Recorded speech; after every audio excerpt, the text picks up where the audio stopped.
This podcast is a proud member of the Unidentified Network.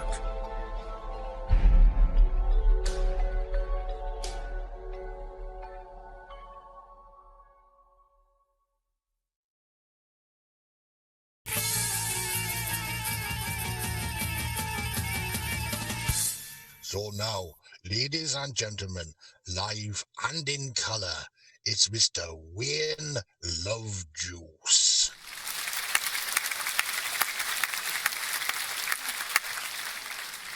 The other day I produced a movie, had a chat with an interesting chappie who said that the YouTube algorithm really aren't that happy.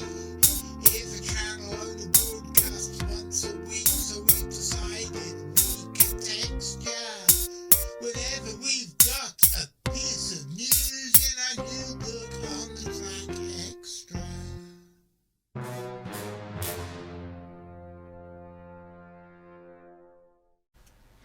Well, good evening, ladies and gentlemen, and welcome to another episode of On the Track Extra. For those of you who don't know, and I don't think there are many of you, but let's just go through it quickly. Every Saturday afternoon at 3 for about half an hour, and every Wednesday evening at 6:30 for about half that, we bring you a mishmash, melange, mixture, whatever, beginning with M. And sadly I don't have Lauren with me today, so I can't actually ask her for an interesting thing beginning with M, so we're just going to have to go on with it. Of hard science, weird shit and surreality. Surreality is something a bit like this. Woot! Long-term viewers will probably remember that when my wife was alive, she did a segment of this show called Watcher of the Skies, named after a Genesis song of which she was particularly fond. And she went through each episode the interesting passage migrants of birds that had turned up on British shores that month. Well, this is similar in that it's the second of a two-part show looking at recent interesting moths to turn up in Britain. And I have had such a good response to it that I will probably be having a look at recent passage migrant birds, but I won't be calling it Watcher of the Skies because that belongs to Karina and I don't want to usurp. You will, I'm sure, notice that in particular I look at hawk moths and glacier campids because those are the two groups of moths which interest me most. But also I will look at everything else that happens as and when I can find it. So over to those jolly nice people on the thing called X that used to be called Twitter. Well done, Elon. Well done, Elon. I totally mispronounced that. Well done, Elon, old fellow. Eublema purpurina, the beautiful marbled moth, is a moth of the family Erebidae. The species was first described by Michael Dennis and Ignaz Schniefenmuller as long ago as 1775. It is found all the way from North Africa through the Iberian Peninsula and southern France east to Romania, southern Russia, southern Turkey up to western Central Asia, and it gets as far north as eastern Austria, Hungary and the Czech Republic. Interestingly, these moths have been observed to migrate towards recently burned forest areas in western Bohemia and forests in the Czech Republic alongside other moth species. This very attractive species was first noted in Britain when an individual was trapped in Portland in Dorset in August 2004. Subsequent investigation revealed that a number of individuals appeared around the south coast, some predating the initial record, and in fact a hitherto misidentified specimen was unearthed from 2001. The species has since occurred on a number of occasions, all in the south and southeast of England. And here, once again, we have a convolvulus hawk moth. People who remember last week's episode, which was the first part of our look at only 3 or 4 weeks in July and August, as far as migrants were concerned, can see that this is a remarkable year for convolvulus hawk moths. They're not common visitors at all, and they are one of the largest hawk moths ever to visit the United Kingdom. And whilst they don't count as cryptic in any way, they are absolutely magnificent, and I think I should take every excuse offered in order to point them out to you all. Here we have 2 very interesting moths. On the right is Udia fragialis, the rusty dot pearl, which is another moth that has been known for an awful long time. It was first described by Jakob Hübner in 1796, and it is found all over Central and Southern Europe, Asia Minor, Africa, India, and as far away as Japan. And it sometimes arrives in Britain in surprisingly large numbers, and I believe that it's even been known to breed here. But the other moth is something that until recently was very rare indeed. It's called the vestal. Now, the vestal virgins were the priestesses in ancient Rome of Vesta, the virgin goddess of the hearth, home and family in Roman religion. She was rarely depicted in human form and was more often represented by the fire of her temple in the Forum Romanum. Entry to her temple was permitted only to her priestesses. The virginity of the Vestal virgins was deemed essential to Rome's survival.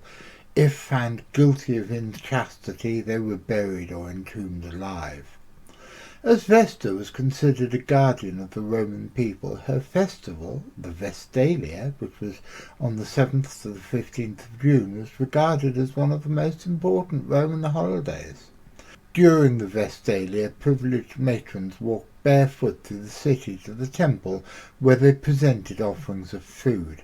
Such was Vesta's importance to Roman religion that following the rise of Christianity, hers was one of the last non-Christian cults still active, until it was forcibly disbanded by the Christian Emperor Theodosius I in AD 391.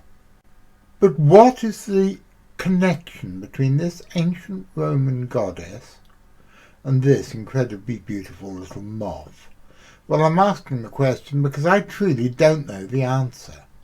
And if there's anybody out there who can explain to me why it's been named as it is, then I would be very, very grateful to find out. As you can see, there's a wide range of different colour variations of this moth, all of them subtle and all of them very beautiful. And this is a moth which for many years was an incredibly rare visitor to the British Isles. And it's only been in the last very few years, the last 10 or 15 years, that this has changed. The vestal is a migrant species mainly occurring in southern Europe and North Africa, and when it does come to Britain, it stays in the southern and most often the southeastern parts of the country. In good immigration years, several hundred may appear these days, and some may turn up almost anywhere in Britain, but it's far less common further north, and in a recent survey to determine the status of all macro moths in Britain, this species was classified as a migrant. The amount and intensity of the pink pigmentation is very variable, as can be seen from all those photographs I showed you just now. The caterpillars live on a number of different species, including dock, and so there is no reason why it shouldn't breed in Britain, although I have to admit I can find no evidence that it actually has done so. Again, ladies and gentlemen, boys and girls out there in viewing land, if you know better, please let me know. Well, ladies and gentlemen, if you are hearing a strange noise sounding like faraway earth-moving machinery, it's not the sound of faraway earth-moving machinery, it's the sound of Peanut, Captain Phonobulax the Magnificent, who has decided today that he is going to be extremely loving and sit on my lap all day, which means I think we're going to have to put up with various sound issues. Do you want to look at the camera, Peanut, so everyone can see who you are? No, I don't think he does. He just wants to sit there. And now I've made him uncomfortable, and he's now turning around, and he's sat on the keyboard. Clever Peanut. You see what I mean about a glut of convolvulus hawk moths. They are coming in thick and fast. Here's one, here's another one, and here's more. And you will recognise some of these moths as we whiz through them. More vestals, more convolvulus hawk moths, and a host of other beautiful and interesting species. Look at this, we're coming up to something very special now. Caterpillars of the death's head hawk moth, another incredibly rare British species. Again, a very rare migrant. And look at this. This is an American painted lady, a butterfly which I think I mentioned in the last episode, but which has now been seen 4 more times in different parts of the British Isles this year. The fact that the sightings are as far apart as Wales and the Isle of Wight does make it sound like they are bona fide imports, ones that have migrated willingly or unwillingly across the Atlantic Ocean, rather than deliberate introductions, because deliberate introductions would all be in the same place at the same time, and these have been spread out over several weeks in August this year, right across the country. And here is a magnificent death's head hawk moth, an insect which can reach 5 centimetres in body length and much larger in wingspan. There are 3 species of death's head hawk moth, 2 of them found in Asia, and I saw at least one of them when I was a boy in Hong Kong, and the other in parts of Europe and Africa. It's only found in the southern part of the continent, which means that when they manage to make it as far north as Britain, it is somewhat of an event.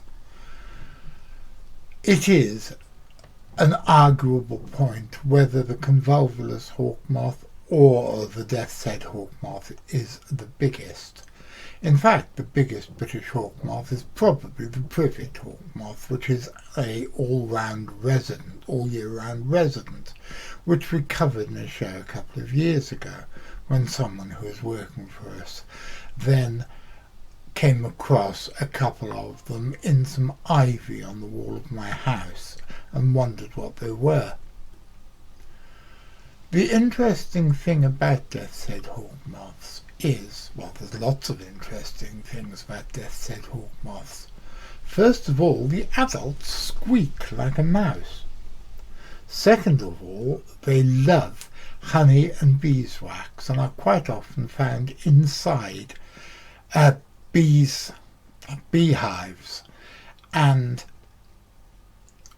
they will eat the adults will eat the honey from the beehive, and it's even been suggested that they might live off predate upon the young bee larvae as well, but as far as I know, that's not been proven yet.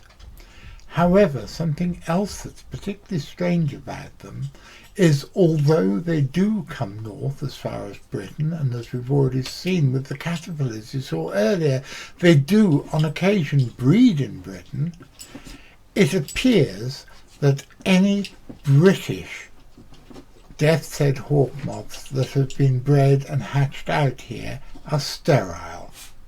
Nobody knows why. And this is one of the mysteries of life that I really would like to find out, because as far as I'm concerned, my job as a cryptozoologist is to hunt out the reason and the truth behind animal mysteries. It's not just to search for monsters. And so we resume fast forwarding through the display of different migrant moths.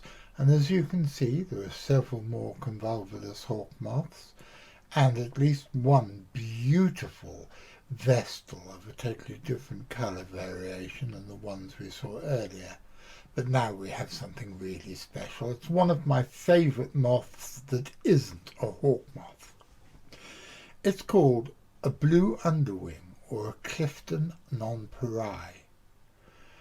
Embarrassingly, I interviewed a moth expert for this show about 5-6 years ago. It was when Karina was still alive, and he pronounced Clifton nonpareil as Clifton nonpareil, which I knew what he meant. Nonpareil, of course, means beyond compare in French, and the word Clifton comes from the Clifton estate in Berkshire, which is where the first records were made of this species in the late 18th century. It's a gorgeous, absolutely fantastic moth, and they are very, very, very rare in Britain. The distribution area covers almost the entirety of Central and Northern Europe, as well as parts of Southern Europe. The species is largely missing in Portugal, the Mediterranean islands, except Corsica, Greece, and northern Scotland. The distribution area stretches across the Palearctic to northern Turkey, Siberia, Russian Far East, Korea, and Japan.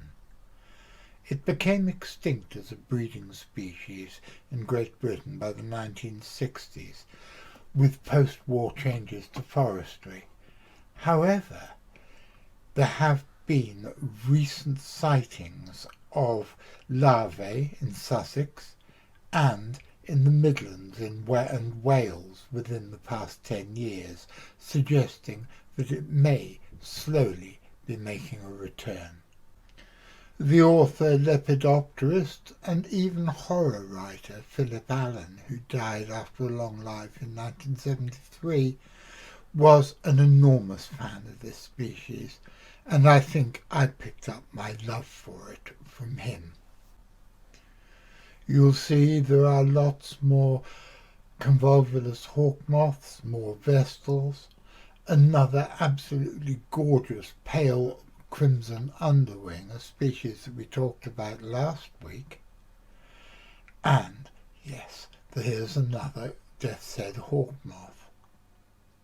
Remember that only about 10%, if you're lucky, of the creatures that arrive on our shores actually get recorded at moth traps, and so there are going to have been dozens more death's head hawk moths arriving in Britain that are undocumented.